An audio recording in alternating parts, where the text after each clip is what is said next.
Somos tão pequenos, mas mesmo assim, o povo de Deus, ainda que pecador como somos, somos amados, protegidos pelo nosso Deus. Esse é o tema do nosso devocional de hoje, da nossa oração da manhã, baseado no Salmo 8. Vamos ler o Salmo? Ó Senhor, nosso Senhor, como o teu nome é magnífico em toda a terra. Tu que puseste a tua glória nos céus. Lembra? Eu falei isso aqui ao longo das últimas orações. Davi está dizendo que por meio da criação nós podemos ver a pessoa de Deus. Ele continua, verso 2: Da boca de pequeninos e de bebês fizeste brotar força, por causa dos teus adversários, para fazer calar o inimigo e vingador. Eu disse aqui, olha, o primeiro argumento de Davi para falar sobre a existência de Deus é a natureza. Segundo, um bebê. Um bebê chorando emudece, cala adultos que tentam dizer que Deus não existe, que tentam combater o Criador. Por quê? Por conta da complexidade que é um bebezinho. Apenas a capacidade para chorar, apenas isso, chorar, um bebezinho chorando, é fruto de uma inteligência absurda. Ok, e aí a gente chega aqui no terceiro argumento de Davi para evidenciar que Deus existe sim, que Deus é. Verso 3: Quando contemplo os céus, obra dos teus dedos, a lua e as estrelas que estabeleceste, que é o homem para que dele te lembres, e o filho do homem para que o visites. Então, assim, primeiro ele lembra dessa percepção humana, percepção acerca da natureza humana, de quão frágil nós somos, quão pequeno nós somos. Você, e eu falei isso ao longo das últimas orações, quando nós olhamos para esse universo, principalmente quando você vai viajar de avião, você já deve ter sentido isso, principalmente nas primeiras vezes. Você olha e parece que tudo fica tão pequenininho, né? A gente se vê de uma maneira tão... a gente se enxerga como tão insignificantes. É sobre isso que Davi está dizendo aqui. E Calvino, mas ao mesmo tempo, Davi diz assim, olha, o Senhor, a gente é tão pequeno, parece, né, a luz desse universo, mas aí Davi diz assim, né, que é o homem para que dele te lembres. No entanto, né, tu o fizeste um pouco menor que os anjos e o coroaste de glória e de honra. No entanto, e aí muda tudo, né? O ser humano é a coroa da criação. E por quê? Porque o ser humano foi feito à imagem e semelhança de Deus. Calvino, ao comentar este texto, Calvino diz assim, olha, aqui Davi está falando na perspectiva do Adão, antes de Adão pecar. Adão, antes de pecar, ele era cheio de glória e por aí vai. Olha, é inegável que a posição de Adão era uma posição cheia de glória. Ele não tinha pecado algum. Mas eu acredito que aqui tem tudo a ver com hoje mesmo. E por quê? Porque ele está dizendo aqui assim, ó, deste-lhe domínio sobre as obras das tuas mãos, tudo puseste debaixo dos seus pés. Hoje, mesmo o homem caído, ele exerce domínio sobre a natureza. O leão, um hipopótamo, enfim, animais extremamente maiores, e mesmo assim, o homem, ele, por conta da inteligência, como diz Provérbios, ele exerce domínio sobre a criação. Então, por mais que hoje essa imagem de Deus em nós, ela não é perfeita por conta do pecado, ainda assim o ser humano, cada ser humano, ele reflete a glória de Deus. Sabe, o mendigo na rua, fedido, sabe, naquele estado de miséria total, ainda assim o ser humano é uma coisa espetacular, porque é obra das mãos de Deus. Isso é tão facilmente perceptível que o ser humano, ele é a coisa mais espetacular da criação de Deus, quando, por exemplo, comigo, eu andava de bicicleta, perto de onde eu morava, e eu vi uma vaca morta. Gente, eu passei, olhei, fedor. Uma outra vez, eu estava passando em outro lugar e havia uma pessoa morta. Foi no Rio de Janeiro, se eu não me engano. A sensação totalmente diferente. Por quê? Peraí, mas ambos são apenas corpos ali, matéria? Não é. Não é. Um é um ser criado à imagem e semelhança de Deus, que por conta do pecado está ali naquela situação de miséria. Mas ainda assim, a dignidade dele é infinitamente maior da que de um animal. Eu sei, muitas vezes, hoje, nos púlpitos de boa parte das igrejas, no YouTube, o que impera são as pregações mais amigáveis. O que impera, muitas e muitas vezes, são apenas as pregações sobre o amor e sobre consolo. E genuínas pregações raramente são vistas. E, às vezes, por conta disso, nós, seres humanos, temos a tendência de corrigir um erro com outro erro.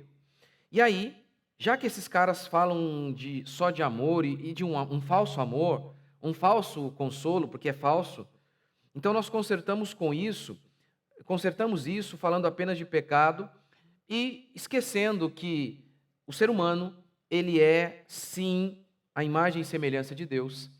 E mais, o povo de Deus, nós somos redimidos e somos amados por Deus. Que o amor de Deus é o que Paulo fala em Romanos, né? Nada e nem ninguém podem nos separar do amor de Deus que está em Cristo Jesus. Olha, isso é importante que a gente se lembre, que Deus ama o seu povo, porque Deus fez o homem é a sua imagem e semelhança. E nós fomos redimidos e estamos sendo restaurados nessa imagem, como Paulo declara em Romanos, que nós fomos predestinados para sermos conformes à imagem de Jesus Cristo. Então, sim, nós que fomos redimidos pelo sangue do Cordeiro, nós somos a imagem do nosso Deus, estamos sendo restaurados nessa imagem a cada dia.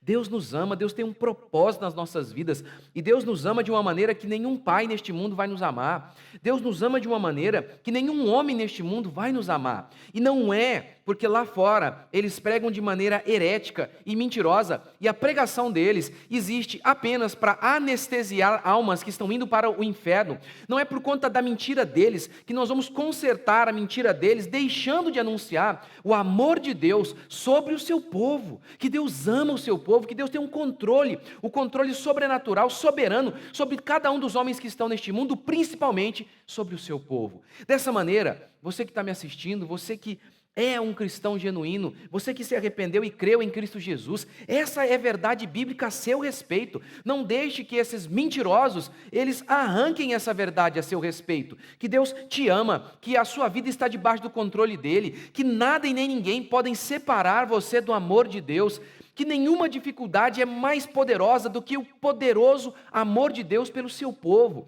que todos os sofrimentos que você está enfrentando, de alguma maneira, eles servem para o teu bem, porque Deus ama você. Lembra, por exemplo, olha, a melhor ilustração para mim do amor de Deus pelo seu povo é aquela que Jesus fala assim: pedi e dar-se-vos-á, batei e abrir-se-vos-á, todo aquele que pede recebe. E aí Jesus diz assim: se vós que sois maus, sabeis dar boas coisas aos vossos filhos, quanto mais Deus.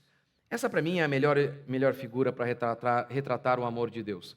Porque eu sou pai, eu tenho 4 filhos, só, queria ter mais. Eu tenho 4 filhos e quando eu olho para os meus filhos, eu penso no melhor para eles. Vou fazer 40, estou com 39, e assim, as coisas, quando eu tive poucas oportunidades de ganhar algum dinheiro, eu guardei o dinheiro, tudo pensando nos meus filhos. Adquiri alguns imóveis pensando nos meus filhos. Porque não queria, meu celular até hoje é um iPhone 6S, todo arrebentado. Porque supre as minhas necessidades e vou trocar quando não tiver mais jeito. Aí eu troco. Acabou, não serve para mim, aí eu troco. E um dos motivos, primeiro, por conta disso mesmo, eu acredito que as coisas materiais devem existir para nos servir. Eu troco por algo se realmente faz bem para mim, vai fazer com que eu seja mais produtivo. E, além disso, porque eu penso na minha família, porque eu penso nos meus filhos, eu estou sempre pensando nos meus filhos, sempre pensando neles, sempre pensando no futuro deles, como que eu posso ajudá-los da melhor maneira possível. Eu levanto cedo e eu penso nos meus filhos. Eu estou fazendo bicicleta e eu estou pensando nos meus filhos. Pensando, eu quero ser mais saudável, para que eu possa ser mais forte, para poder trabalhar melhor e ajudar os meus filhos. O tempo inteiro. E Jesus diz que eu sou mau. Ele diz assim: vós que sois maus, sabeis, se vocês sabem dar boas coisas aos vossos filhos, quanto mais eu. Jesus não está pensando naquele maníaco, naquele pai psicopata. Jesus está pensando num pai como eu, como você. Um pai comum. Um pai comum, ele está disposto a fazer qualquer coisa pelo filho. Lembra daquela mãe, lá no Rio de Janeiro? A van pegando fogo, ela entrou para salvar seu filho e morreu. Essa mãe é uma mãe má, diz a Bíblia. Por quê? Porque comparado com Deus, com o amor de Deus pelos seus filhos, essa mãe que morreu lá na van pegando fogo, ela é pecadora, ela é insignificante comparado com o tamanho do amor de Deus pelo seu povo. Por isso, é isso que Paulo está dizendo, é isso que Davi está dizendo aqui. Nós somos tão pequenos, não? Diante dessa imensidão. Mas, contudo, porém, todavia, ele diz: entretanto, Deus nos fez a sua imagem e semelhança. E nós exercemos domínio. Isso é um aspecto de Deus. Por quê? Porque Jesus é o homem. Jesus se fez homem e ele é o homem que exerce domínio sobre toda a criação. O homem, então, ao dominar sobre a terra, está exercendo algo que é de Deus, ele está representando o Senhor. Então, Davi conclui dessa maneira: nós somos esse ser. Não, nós somos feitos à imagem e semelhança de Deus. Nós estamos acima de toda a criação. Ah, claro que estamos. Um ser que é a imagem e semelhança de Deus não pode ser equiparado a um animal. Um animal não é a imagem e semelhança de Deus. Portanto, não deixe que esses pastores mentirosos que falam de um falso amor te leve a duvidar do amor de Deus e a achar que quando você crê que Deus te ama, você está sendo um herege para responder esses mentirosos. Não faça isso. Deus nos ama, Deus está no controle da sua vida, Deus está no controle da minha vida. E o que nós devemos fazer é nunca desanimar. Afinal de contas, pode a mãe que amamenta abandonar o filho? Pode. Eu, o Senhor, todavia, jamais me esquecerei de ti. Não há amor como o do nosso Deus. Vamos orar e agradecer por isso? Senhor Deus e Pai, te agradecemos por mais um dia, porque o teu cuidado é sobre nós, o teu amor é sobre o teu povo, sobre todos aqueles que creram em ti, ó Deus. Nós não precisamos andar apavorados ou com medo de coisa alguma, pois como disse o teu servo Paulo, nada e nem ninguém poderá nos separar do amor de Deus que está em Cristo Jesus. Nem a morte, nem a vida, nem as coisas do presente, nem do porvir, nem qualquer criatura poderá nos separar do amor de Deus que está em Cristo Jesus. A nossa confiança não está em nosso amor por ti, mas no teu amor por nós. O nosso descanso não está em nós mesmos, mas está em ti, na certeza plena de que o Senhor é poderoso e justo e ama o seu povo e há de nos guardar até aquele dia. Nós te bendizemos e te adoramos e oramos, Pai, que a tua paz, que a tua força invada o coração de cada um dos teus filhos. E como Paulo disse, que o amor de Deus é derramado em nossos corações. Ó Deus, a cada dia, derrame o seu amor em nossos corações. Dê-nos a cada dia a convicção de que somos amados por Deus. Porque aí, ainda que o mundo inteiro nos odeie, estaremos firmes, porque estamos certos do amor do Senhor por nós. Oramos em nome de Jesus. Amém, meu querido? Que Deus abençoe você. Até amanhã, se Deus quiser.